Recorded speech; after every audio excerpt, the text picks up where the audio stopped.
স্বপ্নবাজ এক তরুণ, নাম রফিকুল ইসলাম খান টিপু। সংগ্রামী যার জীবন। সড়ক দুর্ঘটনায় শরীরের একটি অঙ্গ হারিয়েও থেমে যাননি স্বপ্নবাজ এক তরুণ রফিকুল ইসলাম খান টিপু। জীবনযুদ্ধে সাহসিকতার দৃষ্টান্ত স্থাপন করেছেন এই তরুণ উদ্যোক্তা।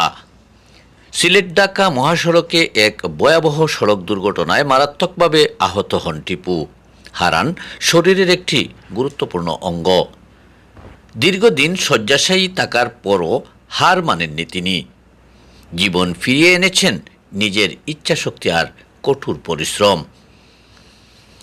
2019 সাল থেকে সামাজিক যোগাযোগ মাধ্যম ফেসবুক, ইউটিউব ও ডিজিটাল ফিন্যান্সিং সেবায় জড়িয়ে পড়েন টিপু। অল্প সময়েই মানুষের আস্থা অর্জন করে বেশ জনপ্রিয় হয়ে ওঠেন। অগ্নিপরীক্ষার মতো দুর্ঘটনা থেকে বেঁচে ফিরেও থেমে যাননি তিনি, বরং ধীরে ধীরে সুস্থ হয়ে আবারও শুরু করছেন তার পুরনো কার্যক্রম। নীরবে নিভৃতে কাজ করে চলছেন মানুষের সহায়তা করার জন্য। বিশ্বনাথ পৌর শহর থেকে প্রায় 7 কিলোমিটার দূরের বগিরছক গ্রামের সন্তান রফিকুল ইসলাম খান টিপু। তার পিতার নাম রুশন খান। খোঁজ নিয়ে জানা গেছে, দূর দূরান্ত থেকে অনেক মানুষ আসেন তার কাছে ফেসবুক, ইউটিউব বা অন্যান্য অনলাইন সমস্যার সমাধান নিতে। রফিকুল ইসলাম খান টিপুর জীবন গল্প প্রমাণ করে দেয়, দেহ থেমে যেতে পারে কিন্তু ইচ্ছাশক্তি থামানো যায় না। কথা হয় রফিকুল ইসলাম খান টিপুর সাথে। তিনি জানান, আমি ফেসবুক, ইউটিউব দুইটারও আপনার মনিটাইজেশনের যে ক্রাইটেরিয়া যেগুলো আছে বা অনেক ধরনের ইস্যু আছে ফেসবুকও, বা অনেক ধরনের সমস্যা আছে। আবার অনেকে আছে পে আউটও অনেক ধরনের ভুল করে। তারা চায় যে নিজে নিজে আসলে পে আউট সেট আপ করতে করাত গিয়া অনেক কিছু তারা ভুল দিলে, সো আমি ওগুলা কারেকশন করিয়া দিই। আর মনিটাইজেশনের ক্রাইটেরিয়া কিতা করলে তাই সহজে মনিটাইজেশন পাইবা, কোন কাজগুলা করলে পাইবা, ওগুলোও আমি বেশি একটু খুঁইয়া দিই, মানুষের সাজেশন দিয়ে দিই। এ পর্যন্ত আপনার কতটা পেজ দেখার আইডিয়া আছে?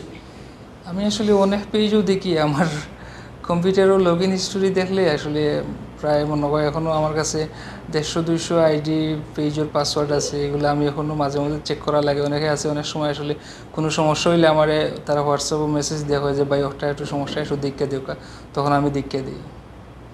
সো এগুলো অনেক আছে, আমি অনেক পেজও কাজ করলাম।